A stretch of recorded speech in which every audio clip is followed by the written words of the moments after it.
what he has said to people who are afraid, or who represent people who are afraid. We are all afraid. Okay.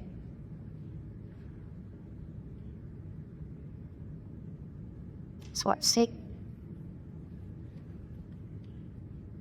But we are,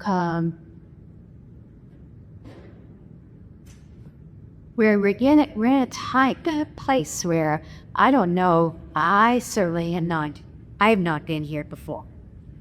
And I'll tell you, I'm oftentimes very anxious myself about using my voice, because retaliation is real, and that's not right. But that's what she'd ask you to do.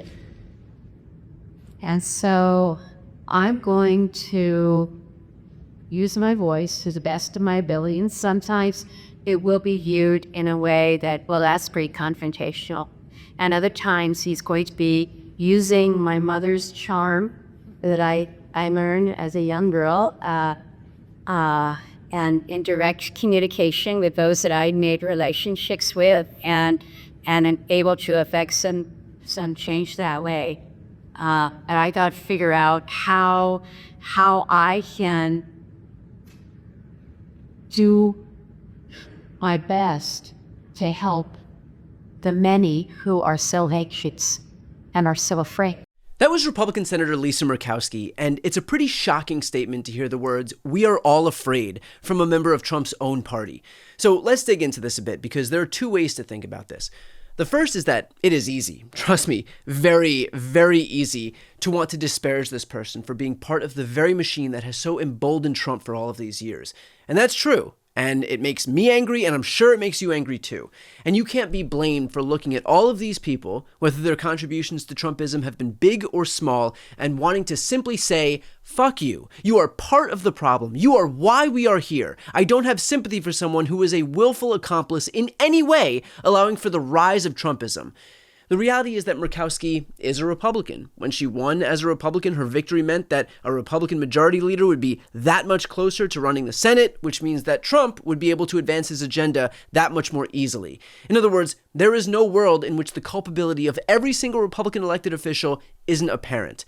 So look, I get the tendency to want to say, fuck you, I told you so. Trust me, I am fueled by contempt. I remember the names of people who were mean to me in middle school, and I wish I was kidding. But here's the other side of the coin. The goal of politics is coalition building. Our only job is to figure out how to win the next election. Not to gloat or beat our chest that you were right or I was right. It is about gaining power moving forward so you can enact your agenda and help the most people. And sometimes that requires putting our egos aside and saying the words, quite simply, you're welcome. It's hard, I get it, but what is more important? Saying, I told you so, or saying, come be a part of our coalition and help us win moving forward? I tend to think it should be the latter. And look, this is not to say that Lisa Murkowski is going to switch parties and become a Democrat. It's also not to say that she won't, but she's clearly much more willing to acknowledge objective reality than her colleagues. That is worth something in an age of abject cowardice and fealty.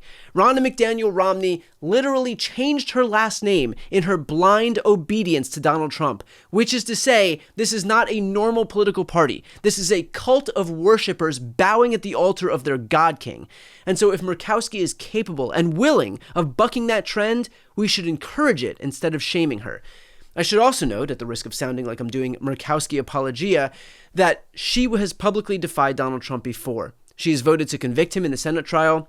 She voted against Pete Hegseth. She denounced his move to pardon January 6 insurrectionists. And yes, for every one thing that she denounced, there are 10 more things that she didn't. But again, our goal right now has to be growing the coalition. Everyone, left, right, or center, is welcome in our tent. The Bernie bros to the Cheney stands and everybody in between. In fact, we are not a viable political party unless we grow our tent, because we lost the popular vote in 2024. We have no choice but to grow our tent. If that means we make space for whatever people possible in whatever fashion possible for somebody like Lisa Murkowski, then we do it. because the only way to gain power is by a policy of addition, not subtraction. And by the way, this is a subject that I spoke about with Senator Brian Schatz, this idea of bringing people into our coalition despite our past differences. What do you make of the fact that you've got all these Republicans who were so quick to back Donald Trump during the campaign or over the last few years? People like Meghan McCain, for example, who came out and tweeted, "Inject every policy into my veins," who are now coming out, and Meghan McCain is one of them, Dave Portnoy is another one, now coming out and basically, recognizing that they themselves are being impacted and so suddenly have an impetus to speak out. My view is welcome. And Yeah. I mean that. I mean that with zero sarcasm, with zero resentment. People, a good buddy of mine used to say, people vote for you for their reasons, not yours. Yeah. The purpose of politics is not to winnow down your political coalition to a purer and purer group, but rather politics is addition, not subtraction. Dave Portnoy is a big deal. I still follow him exclusively for the pizza reviews and the Boston Celtics takes. I'm in the same boat. I watch the pizza reviews and so I get it. I understand if I'm watching him, even with all the biases I have on the political side, imagine what people who don't give a shit about politics are thinking. Yeah. And so my view is there's a little bit of a tendency in the Democratic coalition and the Progressive coalition to go now you're here. And why did you say this earlier? Who cares? Yeah. We have to not be such a scolding coalition. We have to basically say, hey, they fucked with your money and you're welcome, right? Come on in, and either you were mistaken, but also, by the way, the other thing we've seen from polling, and this is not the recent polling, is people start to misremember who they voted for because it's been a minute, and they may not remember that they voted for Donald Trump because they were torn in that moment. And so my view is we need to welcome as many of those types into our coalition as possible. There were a bunch of people who tolerated the, kind of authoritarian tendencies and tolerated the kind of overly conservative social views because they thought he was going to be good for the money, right?